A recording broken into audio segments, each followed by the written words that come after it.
The oldest recorded mention of the word Ukraine dates to the year 1187. That's when Moscow, they said 1147. 1187, 1147, in connection with the death of Vladimir Helibovich,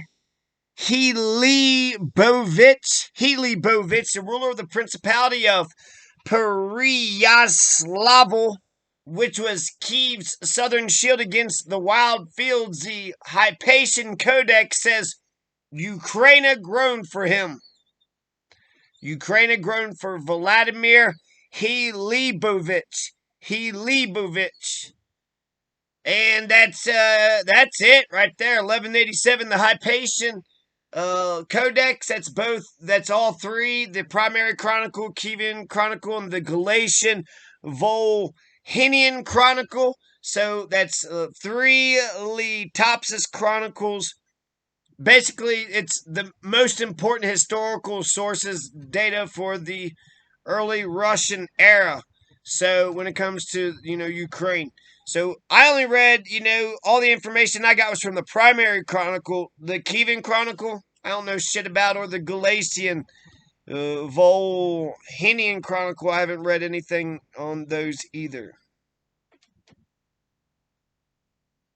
So the codex preserved in the Russian National Library in St. Petersburg.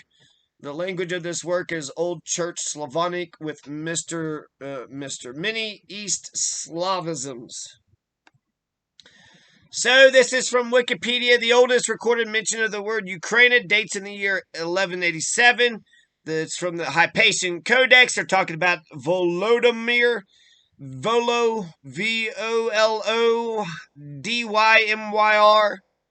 Vladimir sounds pretty strong, but Volodymyr. Well, you had Volodymyr. In the following decades and centuries, this term was applied to fortified borderlands of different principalities of Rus without a specific geographic fixation. Halich, Volhynia, Pskov, Ryazan, etc.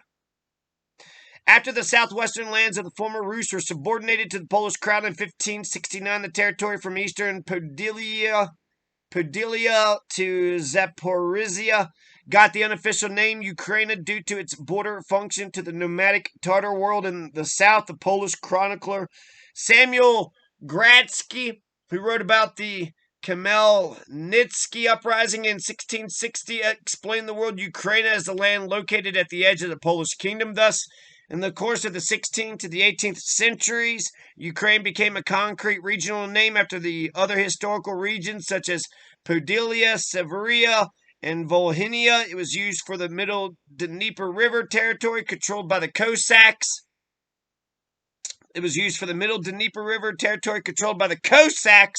Telling you, the Ukrainians are the Cossacks. And the Russians are the fucking Muscovites.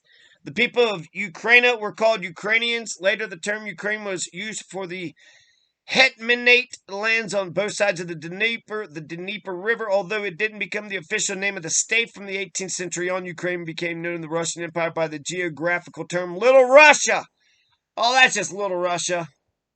Oh, you mean Little Russia? In the 1830s, Nikolai Kostomarov and his Brotherhood of Saints, Cyril and Methodius in Kiev started to use the name Ukrainians. It was taken up by Vladimir Antonovich and the peasant lovers, former da-da-da-da-da. Okay, that's enough of that fucking shit.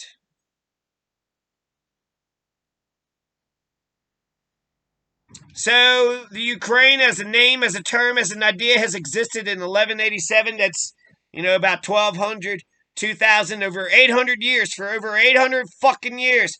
13 plus 22, 30, 34?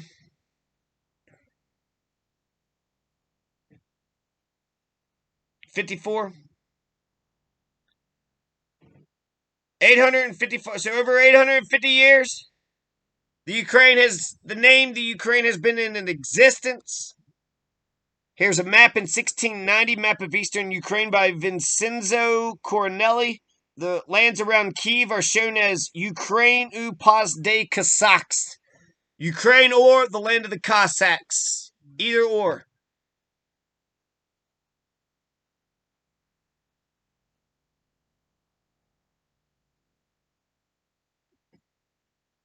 Petit Tartari.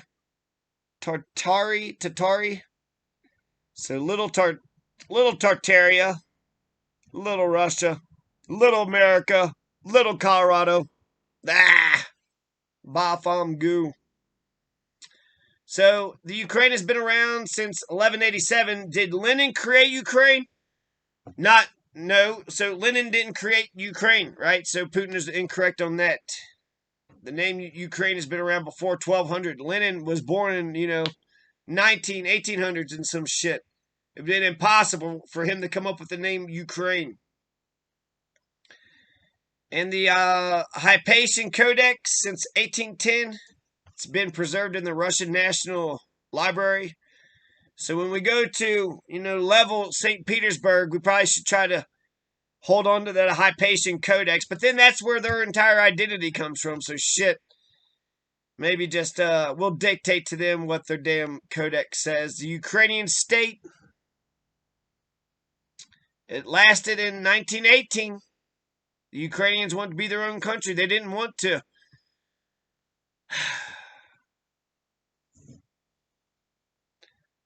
At best, the Bolsheviks' relationship to the Ukrainian people and the nation state is mixed.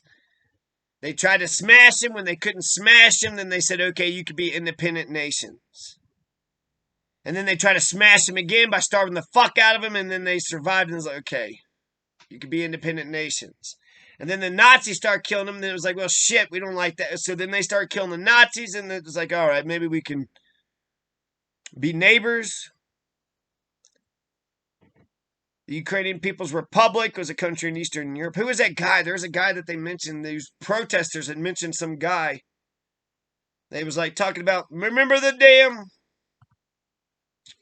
revolutionaries, Vladimir Vinichenko? Hey, Vinichenko! The Prime Minister of Russia, Alexander Kerensky, recognized the Secretariat.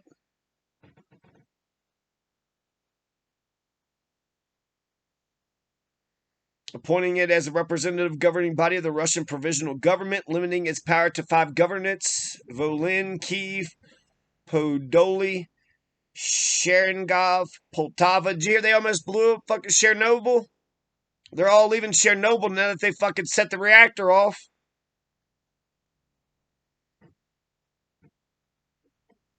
Anyways, we're still here. You didn't know. You didn't know.